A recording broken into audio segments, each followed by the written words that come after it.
राजपुताच्या गोटात बाळराजांच्या केसाला सुद्धा धक्का लागणार नाही अशी जिजाऊंची समजूत घालणाऱ्या राजांचा हात झटकन गळ्यातील 64 कवड्यांच्या माळेकडे गेला. आपल्या कंठातील माळ त्यांनी डोकीवरचा टोप चुकवीत हलकेच उतरली. तिचे 2 पेड करून त्यांनी ती संभाजीराजांच्या गळ्यात चढविली. सांभाळून असा, घोगऱ्या आवाजात बोलून त्यांनी आपल्या फर्जंदाच्या पाठीवरून हात फिरविला. भोवतीच्या गर्दीतून उग्रसेन, कछवा हे सारे बघत होता.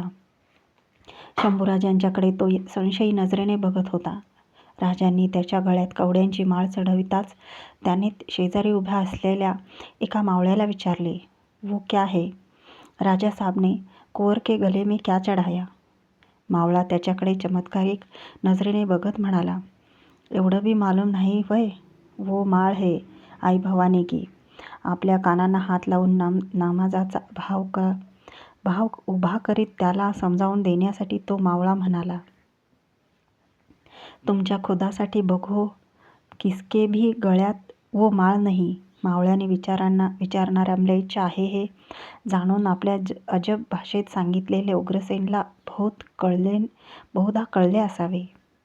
ही माळ देवीची आहे आणि ती इतर कोणाच्याच गळ्यात नाही ह्याची खातरजमा होताच त्याचा तरतरीत राजपूत चेहरा उजळून गेला.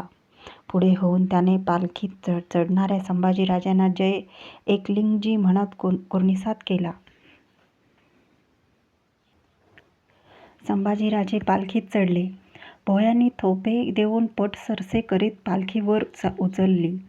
डावे उजवे झोले खात पालखी माची सोडून पाली दरवाजाकडे जाऊ लागली. राजांनी धरावा तसाच पालखीचा झुपकेदार राजगोंडा संभाजीराजांनी आपल्या मुठीत धरला होता. हातात नागवे हत्यार धरून नेताजी आपल्या एका हाताने पालखीची डंबरी धरून पालखीबरोबर दुडक्या चालीने चालू लागले. जखडल्या पायाने राजे दूर जाणाऱ्या पालखीच्या लाल ठिपक्याकडे बघत होते. त्यांच्या मनात विचारांची अनेक हत्यारे एकमेकांवर आदळत होती. बरड असली तरी पुण्याची स्वतंत्र जहागिरी देऊन आमच्या महाराज साहेबांनी बंगळूरहून आम्हास इकडं धाडलं आणि आम्ही मात्र तुम्हास गनिमाची मनसब स्वीकारण्यासाठी तिकडं धाडतो आहोत. उपजलात आणि धाराऊच्या वरच्या दुधावर अंग धरण्याची पाळी तुमच्यावर आली.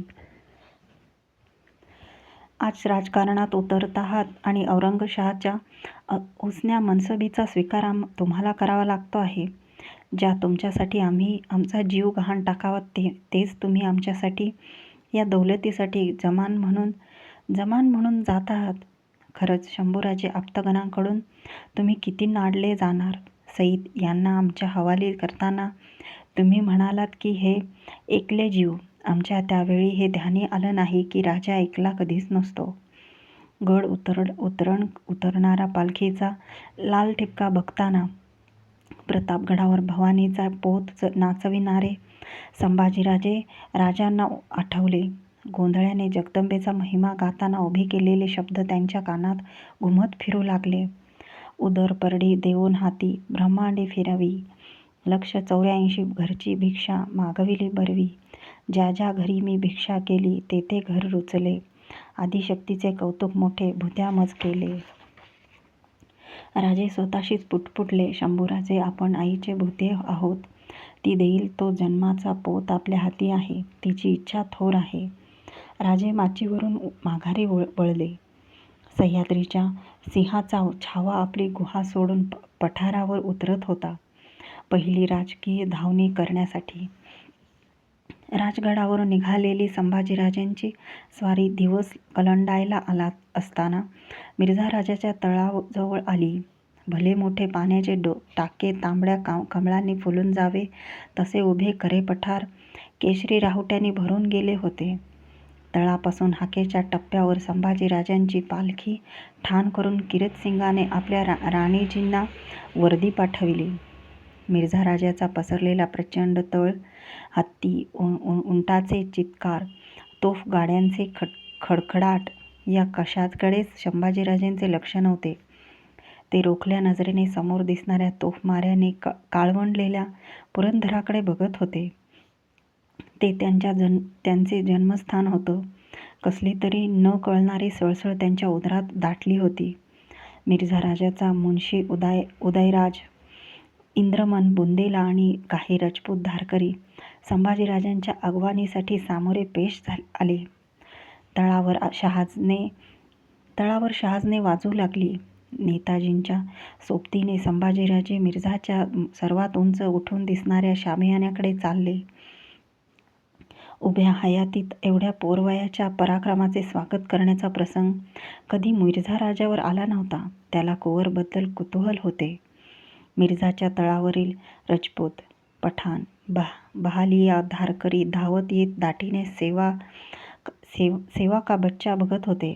नेताजीच्या पाठोपाठ संभाजीराजे मिर्झाच्या शामियान्यात प्रवेशले. संभाजीराजांना बघताना मिर्झाच्या पातळ ओठावरून अस्पष्ट शब्द निसटले. ओ हसरन चंडी बेहतरीन. आपल्या कपाळावरच्या केशरी राजपूत टिळ्याची आठ्यात घडी करून टाकत भुवया चढवून मिर्झा राजे जयसिंग समोर बघतच राहिला. आकाशात लखलखणाऱ्या तेजवान विजेचा एक तरतरीत कोवळा कोंब त्याला आपल्या शामियान्याच्या दारात उभा ठाकलेला दिसत होता. उग्रसेन कछवा कडून हे शिवाजीराजेंचे असली कुंवरच आहेत याची शहानिशा करून घेण्याचे भान काही मिर्झा राजाला राहिले नाही.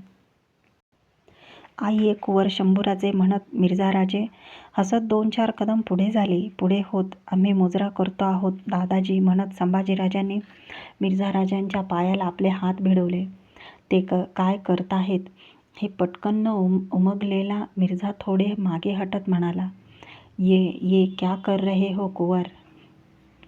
त्याच्याकडे निर्भय डोळ्याने बघत संभाजीराजे खणखणीत आवाजात म्हणाले, गड सोडताना आमच्या महाराज साहेबांनी आम्हाला बजावलं आहे की आपल्याला आम्ही दादाजी म्हणावं, त्यांच्या ठिकाणी आपल्याला मानावं, आम्ही त्यांची आज्ञा पाळावी. गंगाधर पंतांनी पुढे होत त्याच्या उत्तरी तर्जुमा सांगितला. शिवाजीराजांनी आपल्यावर केवढी जिम्मेदारी टाकली आहे हे संभाजीराजांच्या तोंडून मिर्झा राजाला आता अचूक कळून चुकत होते. राजांचा विश्वास टाकून माणूस बांधील करण्याचा बेत संभाजीराजांच्या पहिल्या भेटीतच अचूक साधला गेला. संभाजीराजांचा हात हातात घेत मिर्झा राजांनी त्यांना आलिशान बैठकीवर नेऊन बसविले. शामियान्यात असलेला उग्रसेन मिर्झा राजाची नजर त्याच्यावर जाताच मिर्झा राजाच्या जवळ आला. तस्लीम करून म्हणाला, राणाजी एक बात बोलो उग्रभान क्या है. मिर्झाने विचारले.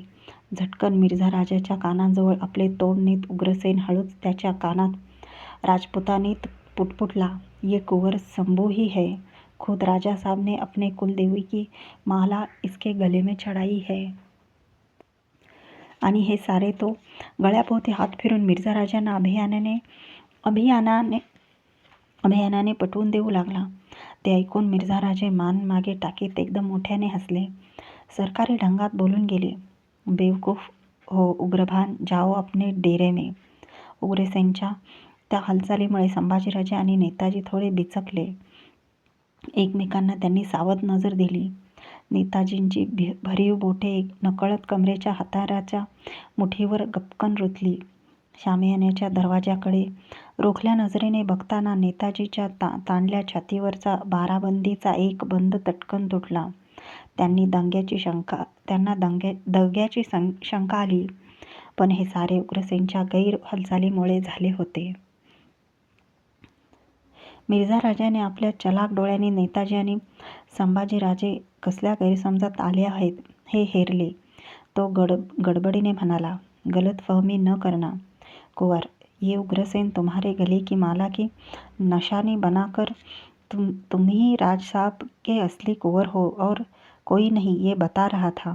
ते ऐकताना कोंडल्या श्वासाचा दमदार निश्वास टाकून हत्यारावरची मूठ ढिली टाकत नेताजी म्हणाले, चटका लागल्या बिगर कळत नाही, इंगळ कंचा आन कोळसा कंचा. मिर्झा राजाला मात्र नेताजीची मावळ बोली काही कळली नाही. सगळ्या तळाभोवती पावसाळी सांज दाटून आली होती. पाखरांचे थवे आपल्या कोटरांच्या निवाऱ्याकडे परतून स्थिरावले होते. तळावरच्या रसोईखान्याच्या आगळ्या धुराचे लोळ फेकीत शिलगत होत्या. मिर्झा राजाच्या शामियानाच्या दारात उभे असलेले संभाजीराजे नजर जोडून पावसाळी ढगांनी वेढलेल्या धुरकट पुरंदरच्या माथ्याकडे बघण्यात स्वतःला हरवून गेले होते. शामियान्याची कणात धरून नेताजीच्या निवडक धारकऱ्यांनी पथक हातात नंगी हत्यारे पेलून सावध अंगाने खडे होते.